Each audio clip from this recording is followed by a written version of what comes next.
Not too long ago, I had you on Common Ground. We were doing a show about role models. Yes. And during that, you made a point. You said that there aren't enough black leaders, people of the middle class living in the black community now. That integration has caused that, and it has hurt the black community.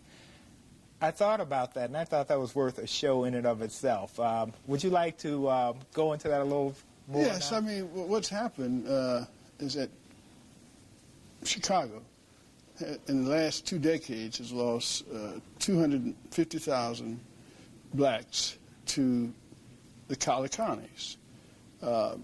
Most of these blacks are individuals who are middle and upper middle class. As Du Bois said back in 1903, that the talented 10th shall lead them. Our talented 10th has left town. And I think that's a big loss. I mean... Okay, well, wait a minute, Jim. As one of those talented 10th that has left town, you live in the collar counties, That's one of the collar counties. Mm-hmm.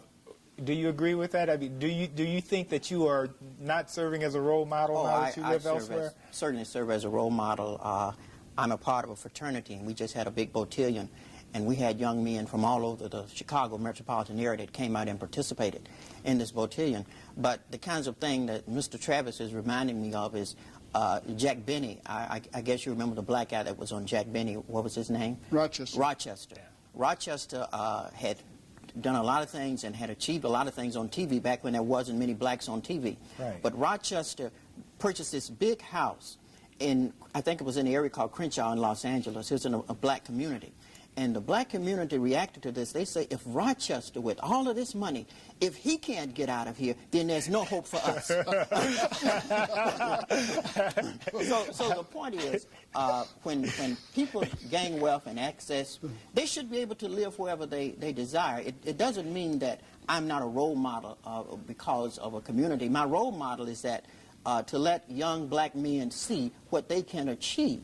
Well, you know, what I've done is I have put my money where my mouth is. I put $15 million into developing Chatham Park Place to attract those black role models back, and we're very successful at doing it. We're getting doctors from the suburbs coming back. How many houses? How many 52, in the complex? 52. That's a drop in the bucket compared to... No, wait, it's not a drop in the bucket. Listen, I'm talking about how many developers do you know have put that kind of money in the middle of a black community in the last 50 years? Well, the black community exists because we didn't have a choice of community in the first place. Yes. But when we look at that situation, so I'm talking about developers where they're building hundreds and hundreds of homes. You see, I don't have to live in segregation. And you know, a slave could say, you know, when we were slaves, we all had housing and we all had jobs, but we were still slaves. So when we are free in this country, we should be free to live wherever we so desire. And when jobs move, when we see this proliferation of jobs moving to the suburbs, I should be able to live close to my job. We see the post office, we see Sears, we see all of these places moving to suburban locations, and people have to make these long drives. I mean, we are free in this country. We don't have to keep holding on to segregation. Well, Reverend, I have to disagree with you totally. One, it's my opinion that we owe the black community something. We owe the, quote, underclass something. We owe our presence there. I'm talking about being able to, okay, so you had a boule, a fraternity affair where you saw some black kids on this particular occasion. I see them every day. Wait, just a second. No. When I walk out of my house, I see little black kids say, is that where you live, Mr. Travis? And I certainly could afford to live anywhere, you know, on the moon if necessary. But I think it's necessary to be there to identify with these young people. Okay, but wait a minute, Dempsey. Now, every other ethnic group has lived in the city and has moved to various suburban areas. Why shouldn't an African American who has made it have that option? Not only the ones who've made it. Not only that, but I mean, you young fellas are missing the whole point. You may have physically integrated, but culturally you have not. Oh. You have not been accepted, Reverend. Integration is the end result of a process. Now, when you get, I was at the beginning of well, it. See? let me define what integration is. Integration is a sharing of power.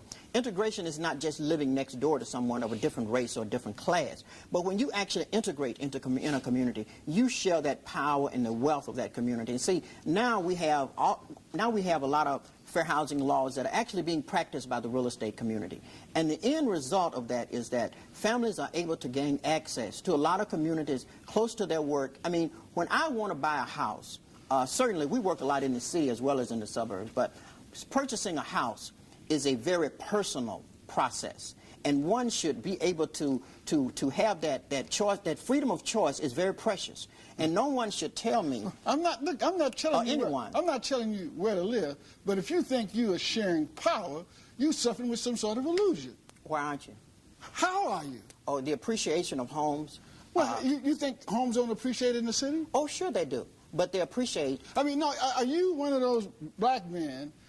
Afro-Americans, I'm sorry, sure. who believe that simply because my neighborhood is black, my property values... Certainly not. No, white folks have been saying that forever. Certainly not. I'm one of those people that believe in demand, is that property appreciates faster when everyone in the market wants to buy my house. That's demand. Okay, but and that's real. Okay, but let's get off everybody real in the market estate. don't want Okay, to buy your wait house, a minute. and you know it and I know it. If my house goes up for sale, it would. All right, fellas, wait a minute. Let's get off real estate for a minute. And I want to look at a larger picture here, and let's go back to the original question. Has integration helped or hurt the black community?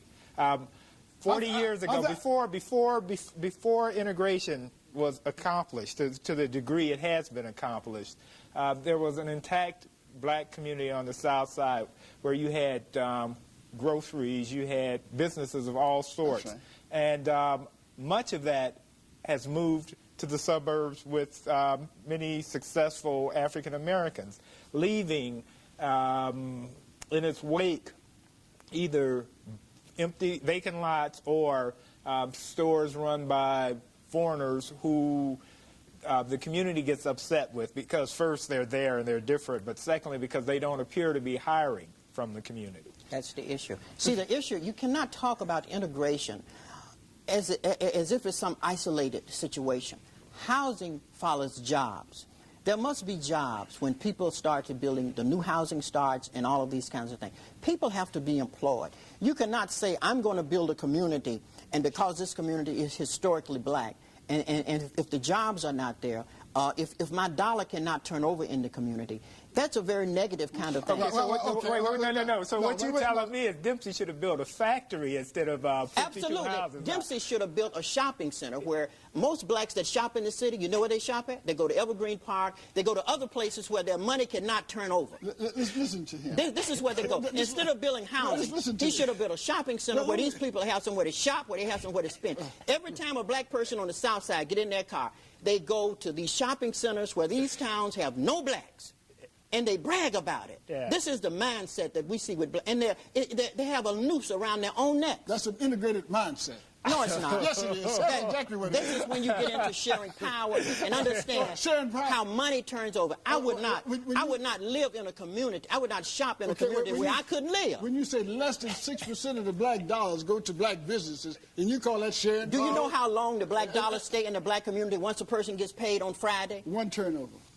6 hours. That's one turnover. Well, 6 hours, and it's gone. It's gone. Well, where's it gone to? That's integration. But you see, that is your integration. But you see, no. Okay, wait. My integration. No, just a minute. Integration is a term I don't use. The term that I use for housing is open housing. The way I use integration is an end process. I don't counsel families on integration. When I sit down and talk to a family about a house, I don't say, oh, it's so great for you to live in an integrated neighborhood. That's a bunch of bunk. When I sit down and talk to a family about a house, I talk to them about appreciation. I talk to them about schools. I talk about them as close proximity to jobs. I talk about them having the same option as any person in this country to live anywhere they so desire, regardless of race. Let me say this. We have built more office structures, hotels, convention centers in Chicago in the last 20 years than we have in the last 75. That's right. Now, the city is the frontier of the 21st century. Don't get the idea that I'm opposed to people living in the city, but the point that I'm trying to make to you, Mr. Travis, is that you just can't build housing without having the support structure to go along with it. When you buy a house, you buy into a community, and the house comes with it. You understand that? You just don't buy a house in an isolated situation. You just can't build a bunch of houses over here and say, okay, doctors come live here when there's nowhere to shop. Reverend, wait a minute. Okay, we got to go to a commercial break. So I'm going to ring the bell, and I'll be back to referee in 2 minutes. See you then.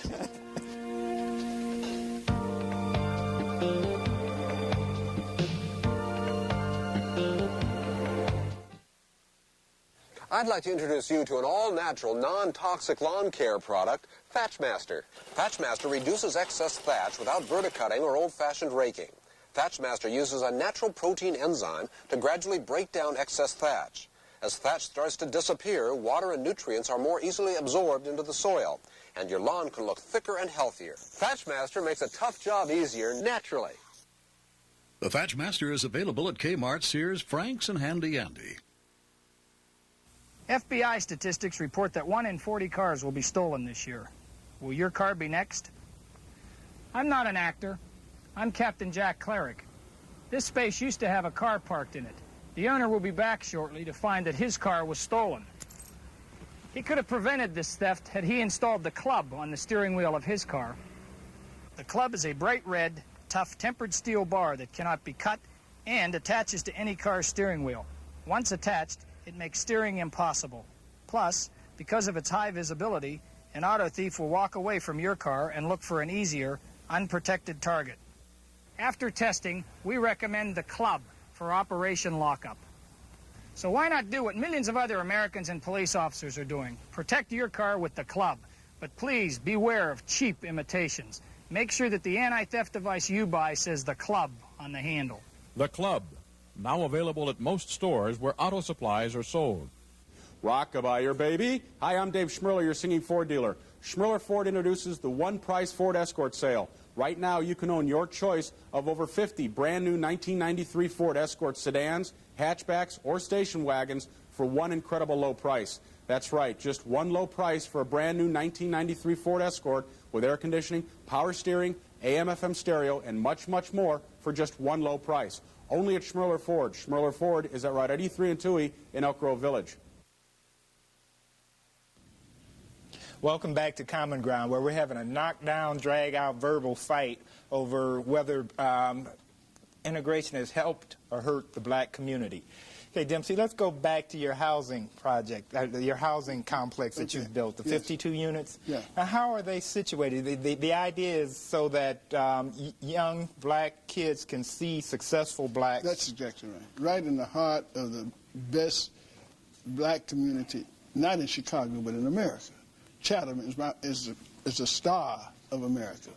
Okay, but then if it's in Chatham, it's surrounded by other middle-class black families, right? Yes, no question about that. Okay, so then, I mean, where is this? Well, no, but the whole thing is there was the need for upscale housing. I'm talking about housing in the $200,000 to $300,000 price bracket. Okay. And that's where the Reverend lives. He lives in one of those houses.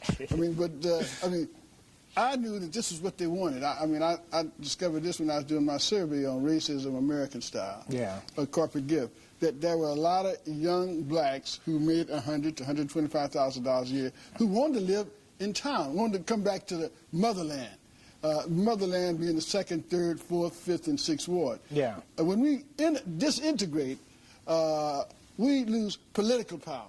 Okay, that 250,000 people that we've lost to the suburbs can't vote in Chicago no more. Okay, James, answer that. Does he have a point? That is an old line. That's why you see so many young blacks that are so distant from the kind of process that Mr. Travis is talking about. Really, this whole norm about having this utopia of a middle-class black community where the appreciation would be just as good as any stronger majority community, it's not going to happen. Why? You know why? Because of demand. Because in the first place, there is not enough middle-class blacks to buy into this kind of setting to make the appreciation. The same thing about Pier Hill. Yeah, but let me finish my train of thought here. If you take a community like Pier Hill, the appreciation in Pier Hill is not as good as a community like Olympia Fields and some of these other areas. Because if you're going to have healthy demand, you have to have, it's just like stock and bond. If you're going to have healthy demand, you have to have all kind of people competing for that market. And you know that's true.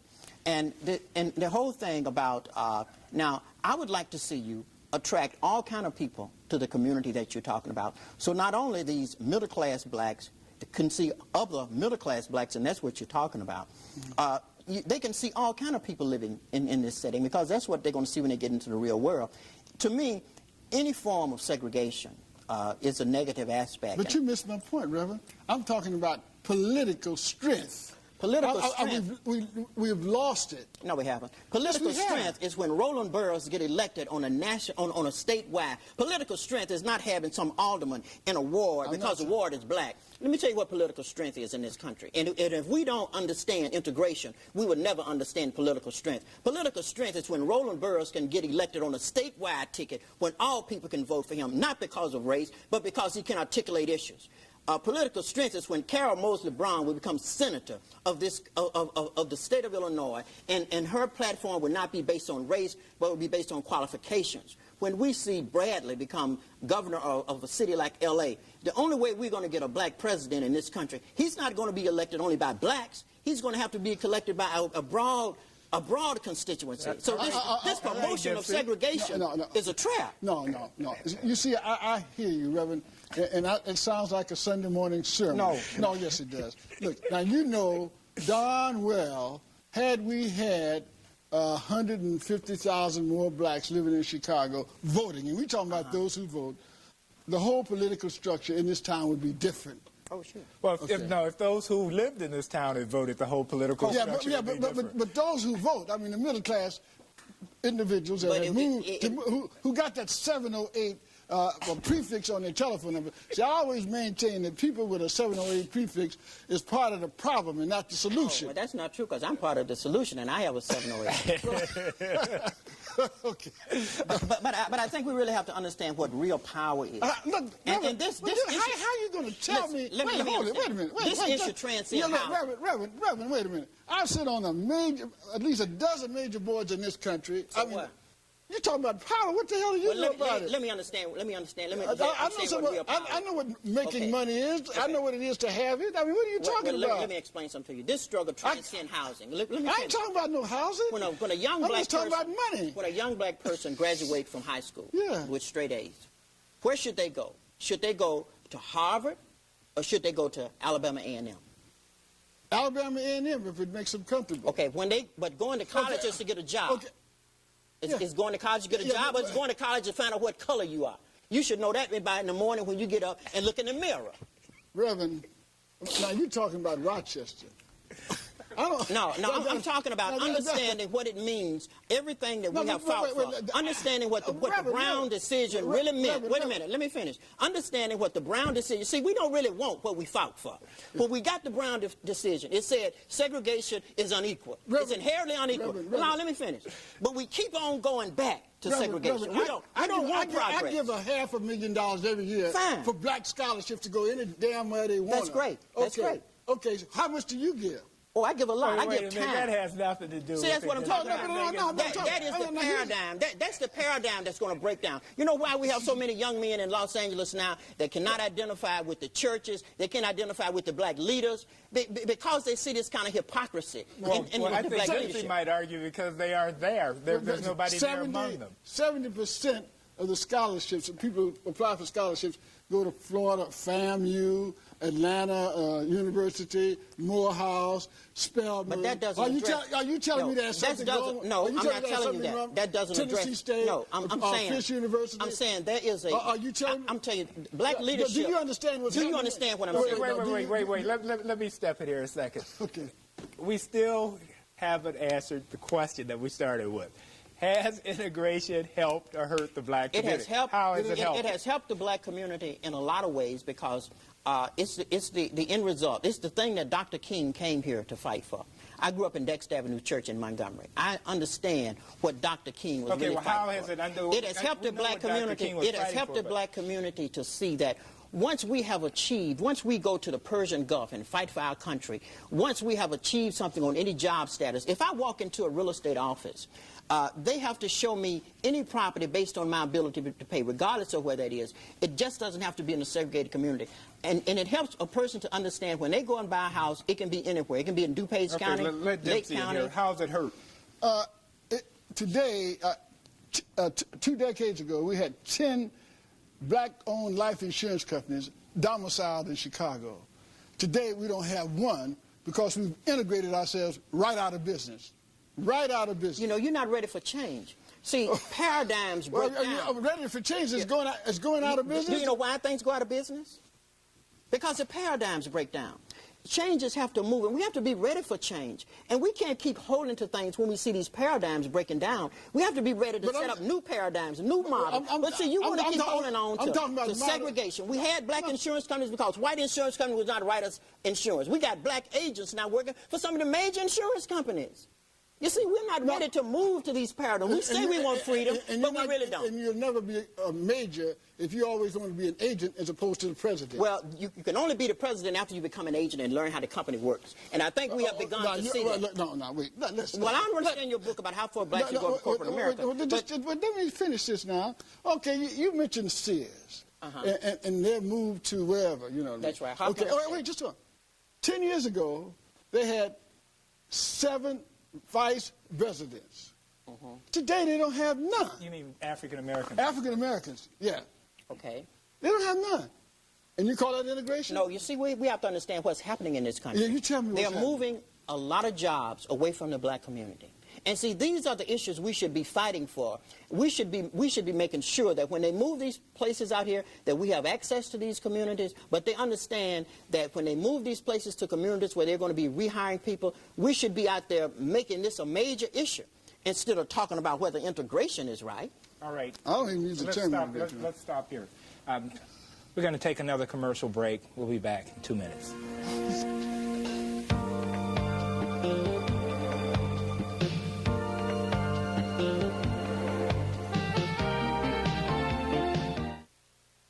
This S10 pickup is the perfect truck for any first-time buyer. And at Solozzi Edelson, you can buy this 92 S10 pickup for only $76.99. It's values like this that have kept Solozzi Edelson Chevrolet and Geo #1 in the Midwest. And remember, we guarantee you can't beat our deal on any new car or truck, or we'll give you back the difference in cash. At Solozzi Edelson Chevrolet and Geo in Elmhurst at York and Roosevelt Roads, where you always save more money.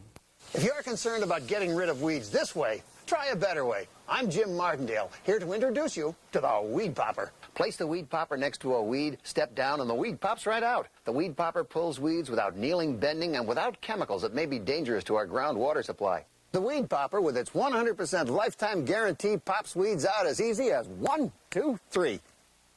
The Weed Popper is available at Walgreens, Osco Drug, Kmart, and Frank's. Great for gardening.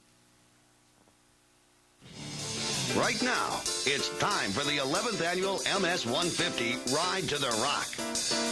Right now, be a part of the ultimate weekend bicycling tour. Right now, you can help raise money that's going to make a difference to the thousands of people who suffer from MS. Right now, get in shape to Ride to the Rock. The MS 150 is coming. Call our hotline right now. How do you treat a person with mental retardation?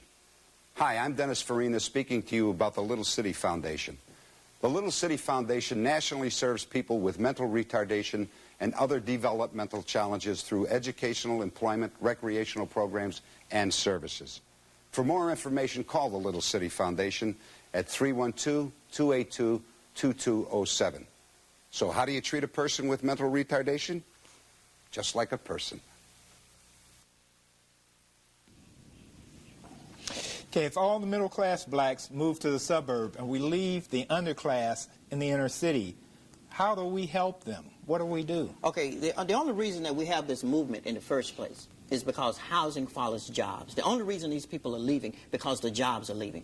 In order to empower the inner city, we need to bring some jobs back into the inner city. We need to make sure that when whoever decides the highest and the best use of land, when they decide to build a shopping center, they don't build